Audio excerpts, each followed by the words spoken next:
What's up guys, it's your boy, millionaire clickbait total war YouTuber. So last week we made the worst stats for every single faction, the hardest stats, most difficult stats, whatever you want to call it. So in this video we're going to go over the easiest stats for every faction, because last week we did the hardest ones, so it only makes sense to do the easiest ones right after. It also helps that it got like 10,000 views in a single day, so you know, if we can get more of that going on, that'd be fantastic. So anyway, yes, before we get into this, I just want to say that just because this is the easiest stat, I say, you know, X-Lord has the easiest stat, doesn't mean that that stat is ridiculously easy, it just means that it's easier than all the other ones, and because this one's the easiest, it doesn't mean all the other ones are super hard, it just means they're not as easy as this one. Okay? And once again, this is another video that I have done with the help of the lovely Discord. We have a delightful chat about it, totally didn't get derailed, we totally didn't argue about the same, like, two legendary lords for 90% of the conversation. But yes, it was a great time, so if you want to join in on the debate, help me make some of these videos, you know, I will completely take all the credit, not give you any whatsoever, that'd be fantastic, I'd really appreciate that. Also, before we get into this video today, I just want to take a brief moment to talk about the streaming thing that I'm going to be doing. If you don't care about this, if you don't care about the channel, you're just here to watch this video, click to this time and it'll just skip you past this so you don't have to listen to me talk for like 20 minutes about this. So some of you may know that I've been in the Discord and in the YouTube community tab that I have received an offer from DLive to stream, and I was kind of working out the deal there. So I've come to an agreement, I'm going to do 2 hours a week, maybe 3. The deal they've given me is 2 hours, but when I normally do a stream I do 2 to 3 hours, so we'll just see how it falls there. So these are going to be on Thursday between 4 and 7 PM BST, which is the UK time, so whatever time zone you're in, be sure to check. Otherwise, you know, you might come on at 4 to 7 PM your time and I'll be probably asleep if you're in America or something, which the majority of you are. So if you want to know when I'm doing streams, of course, I'll try and post about it on the YouTube community tab as much as I can, but that's not the most reliable way. The most reliable way is to go over to DLive, make an account, follow the channel. There'll be a link in the description. I'll pop it on screen now so you can see. Follow the channel, and then whenever I go live, it'll let you know. If you don't want to make an account on DLive, which is totally fair, be sure to join the Discord again, because I always let the Discord know when I'm doing anything, when there's a video coming out, when there's a stream coming. Literally anything I do goes through the Discord before it comes to YouTube or anywhere else in the world, so be sure to join that and I will let you know. So as for these streams, I'm going to be doing the race guide playthrough, so when I do the Chaos Warriors, I'm going to be streaming there, so that week I might obviously stream a little bit more, or that couple of weeks, just because, you know, I want to get the playthrough done so I can start writing the guide. Other times I'm probably going to be doing requests, so I asked the Discord a little while ago, they want to see me play Eltharin, so I of course played some Eltharin. I'll be doing stuff like that. I'll also be doing it a slightly different way that I'm going to talk about in a upcoming video. I don't want to give too much away there, because, you know, it's something I want to explain in its own video. So there are quite a few things I do want to talk about, some announcements I need to make, but I'm going to make a dedicated video for that, so if you want to see that, be sure to subscribe, and you'll see that. But yes, let's get into this list. So as usual, we'll be starting with the High Elves, and it's just got to be Tyrion, hasn't it? It just clearly is. Tyrion has one of the easiest starts, because he's just near those Dark Elves that give him, I mean, they give him some challenge, but it's not that serious. You can get your starting province taken over in like the first 5 turns if you work well enough. Of course, Tyrion himself is also a stupidly good fighter, so in your early game battles, he can pretty much carry them without the need for any of your other units doing much or any spellcasts or anything like that. So that's excellent. It's also ridiculously easy to start, you know, working towards confederations and alliances with other High Elves on the island. I checked when I was working out this video, and you can get multiple trade agreements and alliances from like turn 1, which is insane. That means you're going to be able to get confederations by like turn 30 or 40 at least. And of course, even if you're not going to confederate these guys, they're still going to be allies, and if the Dark Elves come knocking, or the Rats or anyone, they're going to have to fight around the majority of the donut before they get to you, so it's pretty great. But yes, it's got to be Tyrion. Now, as for the Lizard Men, you could say that, you know, Mazdamundi is extremely powerful, and I would agree, Mazdamundi is an extremely powerful lord, but he's not the easiest. The easiest is so clearly Gorok, and I know that this might seem like I'm just going with what the game says, but the game is right, okay? Gorok is stupidly easy. Starting with Lord Croak, in your first battle, when you unlock his, you know, Deliverance of It's a spell, you can just get hundreds, if not thousands of kills, depending on what you're going up against. It is stupidly strong to have Croak from turn 1. I honestly don't know how they did it and thought that it was, you know, a not overpowered thing to do, but hey, they did it. Even on like high difficulties, which I admittedly don't play, Lord Croak is stupidly strong because he has ridiculous spells which can just carry your army. Now I know Gorok starts in Lustria, and we all know how I feel about Lustria. I hate the place. I would rather go and sit outside in the sun in 1,000-degree heat than go to Lustria. Also, a little side note here, just thank you to the oil tycoons for continuously burning petrol and things like that to increase global warming. It is 8,000 degrees outside. I have like, I'm just so warm, it's unreal. Making these videos, I melt into a pool of sweat on the floor, it's heinous. But yes, back on topic, Gorok also increases the efficacy of Saurus units. So these units are going to be the meat of your early game army. Like, the majority of your early game army is the Lizardmen, it's just going to be Saurus and a couple of Skinks. So increasing the power of these Saurus units, it might drop off a little bit later, even though it won't because it still upgrades Temple Guard. It's still going to make your early game ridiculously easy because you have these units, they're already really strong and a little expensive, they cost less, you can get more of them, and if you use that right, once you get Gorok to level 5, you can make them unbreakable and increase their prowess even more. It's disgustingly overpowered and it is ridiculously easy. It also helps Gorok himself, top tier fighter. This guy, quite like Croak, can get hundreds of kills, but unlike Croak, you just have to walk him into battle and just watch as he just slaughters everything that's on the battlefield. He's incredibly strong. Gorok, 100% the easiest lizardman, let's be honest. Now, for the Dark Elves, it was kind of a toss-up because I was like, none of the Dark Elves really seem that different. And then I realised it's Malekith, and I couldn't really place why it was Malekith. And the reason is, it's not Malekith because he has something personally that makes it ridiculous easy compared to all the others. It's just because he has a lack of anything that bothers him that all the others have. So he has no corruption mechanic, he has no split push like Malice, he has no Lustria, and he has no Death Knight pressure, so he doesn't have to worry about doing those and wasting all his slaves and his money and suffering public order and yada yada yada, all this stuff. He just has everything that the others have, but not really much of the bad stuff. Of course, he still has terrible public order and, gets constant rebellions, but when you're Malekith and you don't really have to worry about anything else, you can kind of just farm those rebellions for millions of slaves and just get so much money, it's disgusting. Helps that he starts off in Nagrond as well, which is an economic powerhouse and will start pumping out oodles of cash, just mere turns into the game. It does not take a while for Nagrond to start pumping out thousands of gold, especially when you're farming slaves. Of course, he also starts at war with the Skaven, which are right nearby, which again, you can farm for slaves. Skaven, they will literally recruit Skaven slaves, which you can go to battle with and farm slaves. Farming slaves from slaves. Also helps that your main enemies, the High Elves that are nearby, you've got a nice big buffer between Malekith and them. You've kind of got like Malekith up here, and then all the Dark Elves, and then the High Elves like right off on the edge of the screen here. They are miles away. It's going to take them ages to get to you. I mean, Elithanar, he's kind of a threat, but by the time the AI's done with him, he's not really going to come for you, let's be honest. And finally, he also starts near a bunch of Dark Elves, and Dark Elves aren't as easy to confederate and get on side as High Elves, but it's not that difficult. You can get non-aggression pacts to a bunch of them, trade agreements, and then the more powerful you get, the other one's like, actually, you know what, I don't really want to war with this guy, I think he's going to kill me. And they'll all ally with you as well. So you can get this massive mainland alliance surrounding Nagrond that you can confederate or just keep as military alliances. It's crazy. It's really easy. For the Dark Elves. Now for the Rats, I'm going for a controversial pick here, because the game actually says that this character is hard. It's Ikit Claw. And the reason it's Ikit Claw is because it's Ikit Damn Claw. He's so strong. So Colonel I hear you say, he starts near a bunch of enemies. He starts right under Bretonia, the Empire's right over here, Tillier right there, Stalia's right there, Pirates of Tartodes could also give some trouble, Belgar Ironhammer is also going to give you a bit of bother, the Wood Elves, and while he may start near enemies, Ikit Claw just likes to call them food.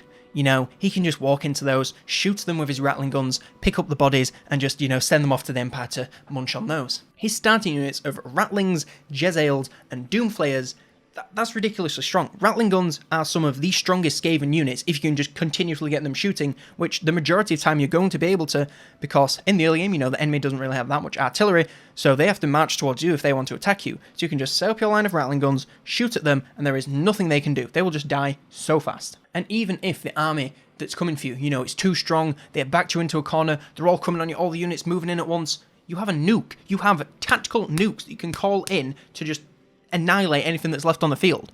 It's a get out of jail free card that you can continuously print if you keep finding warp fuel and food, and if you're playing the game properly, you should hopefully find quite a bit of these. Speaking of nukes, the workshop as well, that's ridiculously strong. One of the first upgrades you can get is giving rattling guns unlimited ammo, which, whoever thought that was a good idea needs a head checking, because oh my god, it is so stupidly strong. I mean, it's a fun idea, and I enjoy it, and I appreciate it, because, my rattling guns have a limited ammo, but oh my god, that's not fair on the other players. That's not fair on the other factions in the game. Having unlimited ammo in rattling guns, it's truly foul, and it makes Ikit Claw into such cakewalk once you get a few of them.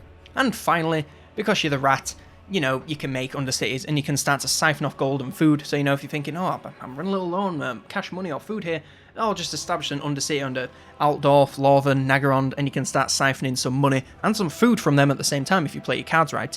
And even though it's just a percentage of what they're making, it's kind of a long-term investment, If you get an undercity under Lorven on turn 1, which is what I quite like to do, and you get it bringing in money, it's not really going to get anything up until, you know, maybe about 50 turns in when Lorven starts becoming powerhouse and starts bringing like 3,000, 4,000 gold per turn. You're getting half of that for nothing. It's crazy strong. I'm a big fan. You should surely do it. It's definitely a kick claw. Now for the Vampire Coast. It is so clearly Noctilus. It's not even a competition, let's be honest. So first things first, his starting army starts with a Necrofex Colossus, which is... it's one of the strongest units in the game. Everything, you know, it can destroy things from range, it can shoot at flying targets, it can destroy clumps of infantry, it can wade in melee, it can do basically everything very, very, very well, and you get one of them from turn 1. So that means you're going to be sending a Necrofex Colossus against Skaven Slaves, Elf, Swordsmen and Spearmen, and, you know, Handgunners. It's incredibly strong.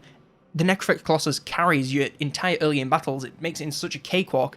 I don't understand how it's a legal thing, but hey ho, it is. It's also got a central starting location, which is a one city province, you know, the Galleon's Graveyard. It doesn't need to take over any other cities to be able to get a commandment going from turn 1.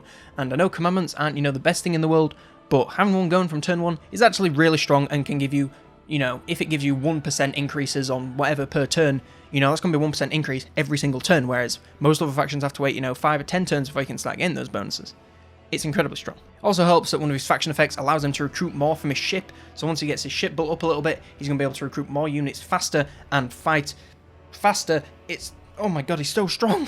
Noctilus himself also, incredible fighter. This guy just wades into infantry, large targets, anything. Just send him against literally anything and he will kick its ass. He also comes with the Law of the Vampires, which, let's be honest, is one of the most incredibly strong laws of magic in the entire game. Winds of Death, I know, you know, this is kind of a beginner's easiest start, but Winds of Death, tip to all beginners, use this spell. It is one of the best spells in the game. Just rush unlocking it, you know, get the Invocation of the Heck, the one that heals, and then rush unlocking Wind of Death Overcast as well. Wait for the enemy to clump up, use it, profit. It's ridiculously strong. Noctilus is the best. It's just a fact. Now for the Tomb Kings, as much as I dislike choosing the one that is the default and the kind of face of the race, if you will, I did have to go with Cetra because it's just obvious. He's way better than all the other ones. He's completely not made equal.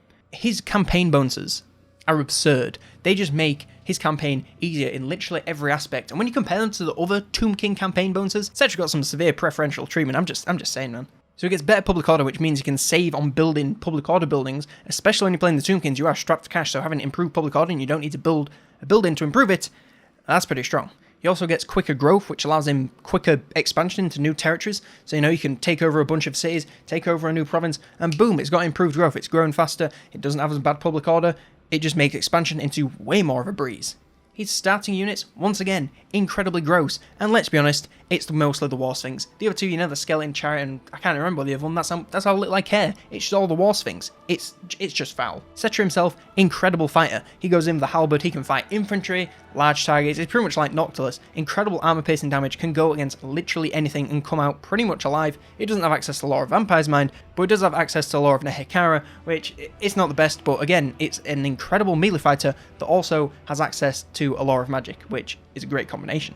Now, for the Empire, I of course had to go for Summon the Elect Count himself, Karl Franz. And yes, I know he is the default start of the Empire, but come on, alright, the game is right. He is the easiest, he is the best. I know it says Volkmar is also easy, but Karl's just better in every single way, let's just be honest. So we get those improved relations with Empire factions, which of course is going to help him in, you know, summoning the Elect Accounts, uniting the Empire, all that fun stuff. Even though with the new fealty system, you know, it's not exactly how you overtake the Empire anymore, but having good relations with them certainly won't hurt, and it will actually gain you more fealty once you get into higher relations, which will happen faster because you've got improved relations. The starting capital, quite like Lorthen, it's a powerhouse. It is incredibly strong. It makes so much money just a few turns into the game. Once you get trade coming in and out, oh baby, that boy rakes you in some coin. His starting wars, even though he starts with 3, which I believe is the Beastmen, an Orc faction that lives in Massive Orcal when Grom isn't there, and the Empire Secessionists. Once you take them out, you'll have a 4-city province under your control, and taking them out really isn't that much of a challenge. I mean, they have that one fort settlement that requires a fairly strong army to attack, but apart from that, you can pretty much wipe out the other, you know, 3 settlements, get your complete province under control in a couple of turns. It's pretty easy. It's pretty cheesy. I'm a big fan. And of course, when you get this, and when you get the fort, you're going to have an incredibly strong and money-pumping province that is protected on its south wall by a fort which is incredibly hard to pass. It's almost as strong as the gates on Ulthan, but not quite. And finally, he's also surrounded by all the other Empire provinces, and yes, I know you can get into wars with them due to the new field system and the elect counts and all that fun stuff, but for the most part, you know, if Manfred wants to attack you, if Chaos wants to attack you, they're going to have to go through all the other Empire factions to get to you, and that's going to take them a long time, so you can basically just sit around, attack who you want, only really have to fight on one front without worrying about people backdooring you. It's a great time. It's pretty easy. Now for the Dowie, the Dwarves, the short boys. It was a tough choice. This was one that we debated on for quite a while, and I think that Grombrindle just edged out over Thorgrim. Now, Thorgrim is good, I will grant you that. You know, the reductions to military buildings, that helps you get an early start off on your military advancement very early. It's very useful, I'm a big fan. But Grombrindle, in the early game, right, especially the Dwarf early game, something that I learned when I played them, is it is actually fairly tough, because the Greenskins will attack you quite aggressively. You don't get much expansion before you're going against, you know, Grimgor and stuff. I have not played them since the Greenskin update, by the way, so I can only imagine this has gotten more difficult, but I digress.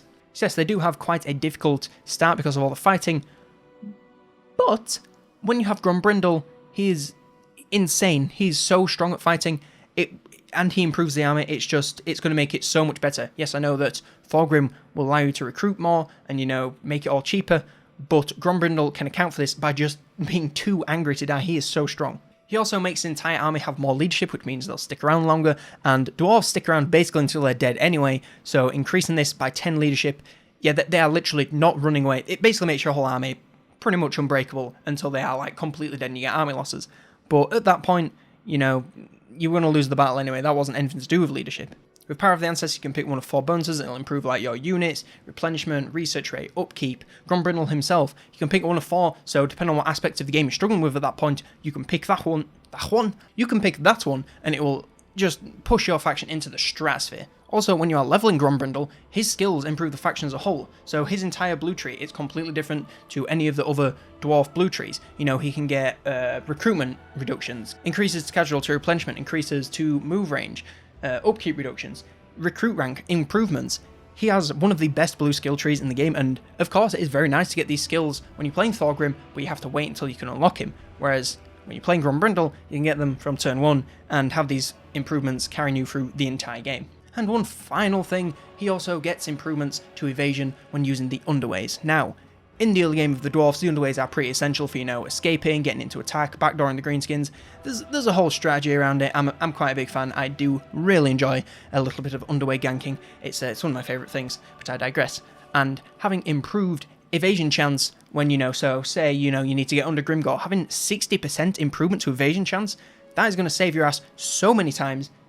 It's just super worth it. I'm a big fan. But yes, that is why Grombrindle is the easiest. Now for the Greenskins, I was initially thinking Azhag, but thinking about it, you know, he doesn't really have the best start location. While he may have, you know, pretty good climate preferences for invading all the Empire and stuff, he does have to fight against some pretty hefty factions from turn 1. So instead, I went with Wurzag. Now Wurzag starts right in the middle of the wasteland.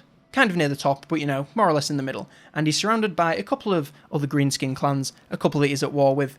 Now, before the new Greenskin changes, you think, he's surrounded by a load of Greenskin factions that are at war with him. They're going to whoop his ass. No. With these new changes, if he defeats the war boss, he gets all this land basically for free. He wins one battle, he can get, you know, 3 settlements. Another battle, 4 settlements. He can paint the entire wasteland in a matter of turns if you use him correctly. Also, having this many wars and fighting quite often is going to build his reputation insanely fast and let him get a WAG insanely fast, which, with the new WAG mechanics, is incredibly strong. Getting a WAG in the early game, no one can touch it. If they have not recruited like 6 armies on turn 1, they're not going to be able to touch you. Also helps that Wurzag's entire gimmick, you know, is the Savage Orcs with physical resistance, and he himself also improves this physical resistance to make them even better. Now, Savage Orcs, when you get to the end game, they're not really that good. You know, most people have magical damage that they can use to just wipe them out in one fell swoop. But in the early game, when not many people have spellcasters, and those spellcasters aren't too leveled up, so don't have amazing spells, Savage Orcs can rack up a number of kills and ruin some lives in pretty serious ways. You know, you can just go in, they can't touch you, you've got so much physical resist, it's insane. He's pretty strong. But yes, the Savage Orcs, the new greenskin mechanics, painting the wasteland green, he's just the best one, in my opinion. In my opinion. As I said in the last video, this is the opinion of the Discord, and also kind of mine. But blame the Discord, not me. Because that means you're mad at them and not me, and that's fine. But don't mad at me, mad at the Discord. Okay? Please help me, my family. Now, my personal favourites, my love faction. I love these guys, they're my favourites. The Vampire Counts. Who is the easiest? You might think Vlad because he's a great fighter, he has a lot of the vampires, his skills where he improves the XP of all units in the faction and his army, you know, they are incredibly strong, and you are correct. But it's not quite Vlad, you know, he's good, but you can confederate him. Same thing with Isabella. You know, she is really good, and if you do hero spam, then she is probably actually the easiest start and the best start. But if we're thinking from a beginner's perspective right here, hero spam and, you know, Vlad carrying your armies, they're not really the best. Plus, Isabella and Vlad also start with Cav, which are a little bit hard to manage when you are a brand new player. Manfred, on the other hand, he just starts being a complete badass himself, excellent fighter, excellent spells, and an excellent starting unit, the Vargulf. This thing, it's a beginner's dream. It can just be sent into clumps of infantry, tear the ass up, walk out there, get an invocation of an hex thrown on it, go right back in, do it again, repeat. His campaign effects admittedly aren't amazing, but campaign move range, that's going to help you no matter what you're doing, so you definitely can't say no to that. Of course, starting in Castle Drakenhof, this is also another thing that just edged him out over Isabella or Vlad, because starting Castle Drakenhof, you know, starting in the true faction capital of the vampires, it's incredibly fortified, it makes more money, it's in a better position, it's a major settlement, you know, all of these things and more make it just the best start for any of the vampires. And as I said, when you're playing as Manny, you can just confederate Vlad and Isabella fairly soon into the game. You know, they end up getting bullied by most of the other factions, so if you just wait till they get annihilated and then just confederate them, you can pick up Vlad and Isabella and be getting, you know, Vlad's excellent XP skills and Isabella's... She's got something useful, I'll tell you. But yes, it's got to be Manny. He's my first Vampire Counts playthrough. It might be, you know, my nostalgia, my rose-tinted glasses covering this up, but I really do think he's the easiest. So if you want to give the Vampire Counts a try, try Manny. Now, finally, we get to the Warhammer 1 DLC races, starting off with Norska. It's Wulfric, because Throg was the hardest one, and I can't say Throg is the hardest, and also the easiest.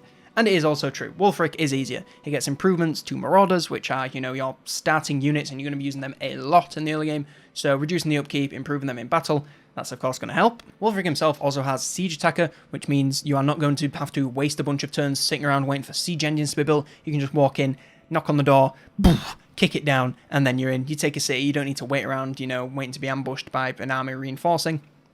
It really helps. He also makes his entire army cause fear.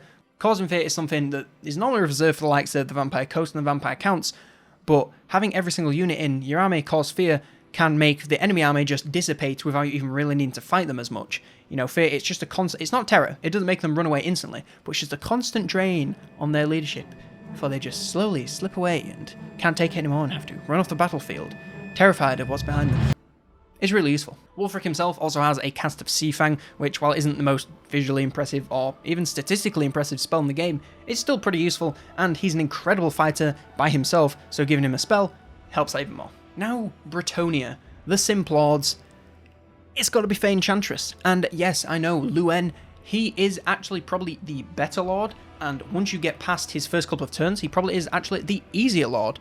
If you just don't count Norse coming to attack him. But Fey Enchantress is kind of at that point where her start is so easy that it borders on being boring. Now, she starts with a full province under her control, so she doesn't really have to, you know, go attacking one to complete her province. I mean, she can go attack Estalia if she really wants, but, you know, she doesn't really need to, so she can kind of actually sit around for the first few turns and with nothing to do, with no one actively coming to attack her. Oh, I'm sorry, the Dreadfleet is her starting war. Oh yes, the Dreadfleet, which start in the middle of the map, are going to take weeks to get over to you, and even if they do, they'll probably get attacked by all the pirates, all the other coastal factions, and even when they do get to you, you're going to just have your army sat around because there's nothing to do. As Fey Enchantress, there is nothing to do. Now, as for Luen, on turn 1, you know, he has to fight some orcs, he has to, you know, retake his starting settlement, he has quite a bit of things to do. Norsuk is also going to come harass him, so he needs to be all over the place. Fey Enchantress can literally sit there with her back against the literal wall, not really do anything. Tree guys to the top, they're not really going to cause you that much hassle, let's be honest. The tree guys, they just make empty threats, don't really do anything.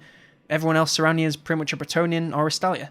Yes, I know Ikit Claw is down to the south, but it's Ikit Claw. The AI really doesn't know how to use him that well, so he generally just sticks in Skaven Blight, maybe a little bit of Estalia if he's really lucky, but for the most part he just keeps to himself. So yes, Fey is the easiest start, whereas Luen is probably the best Lord and the best start. to like set you up into the end game, but for the first like 20 turns or so, it's got to be Fey Enchantress, because there's not really anything to do that I've seen, in my opinion, in the Discord's opinion. Okay, now we come to the Wood Elves, the Beastmen, and Chaos. And as I said in the last video, these guys, they're not that different, so I'm just going to kind of rattle over these quite quickly. Last time we said Durthu was the hardest. I'm sticking with that. Yeah, Orion's probably easier, mainly because he has, you know, better ranged infantry, and range spam is much easier than large spam because you can just shoot at all the enemies rather than having to send large units in and manage them. You can just send ranged unit wherever they want. Orion himself is also ranged, which makes him into a powerhouse and doing a shite load of damage, both in range and in melee. So it's kind of hard to go wrong with him, whereas Durthu, he's only melee and is a little bit slow, so you kind of need to manage him a little bit better. As for the Beastman, I went for Kazrak pretty much because he isn't Morgur and he isn't a caster, which means he's a, you know, better melee fighter, and with the constant fighting that the Beastmen playstyle is, it's better to have a better melee fighter. He also gets a bonus versus fighting all men, which will help all of his units, since that's pretty much what you're going to be fighting for the most part because of his starting location. A bonus income from raiding, of course, always useful for a faction that is constantly fighting and raiding, and starting with Minotaurs will ensure that they rip through pretty much anything that the early game can throw at you. And finally, for the Warriors of Chaos, we have Kolek, the Sun Eater, the Destroyer of Worlds. He is terrifying. This big boy can carry your early game by himself. He could start with no armor, and I bet you he'd probably still be the easiest Chaos Lord to start with, just because he's so big. He can just swoop in. Oh, what's that? Enemy army? No, that's it. I'm getting my Ben Shapiro mallet. Don't stand a chance. Kolek picks up the start of that campaign, puts it on his shoulders, and then just sprints around the top corner of the map, up until around like turn 30, when enemies start getting a little bit more advanced.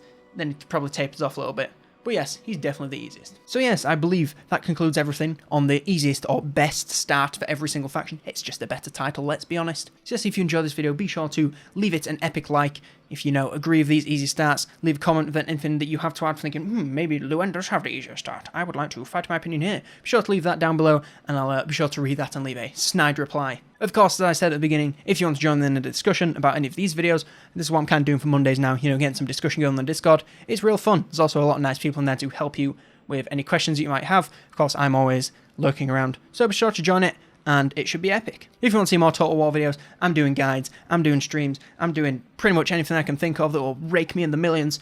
Be sure to subscribe and join the Colonel Army. We're almost 9,000 strong at the time of recording, which is pretty incredible. Closing in on 10k, that's crazy. But yes, that's all for me. This has been Colonial Damneders on the scene. Back to you, Bob, in the studio.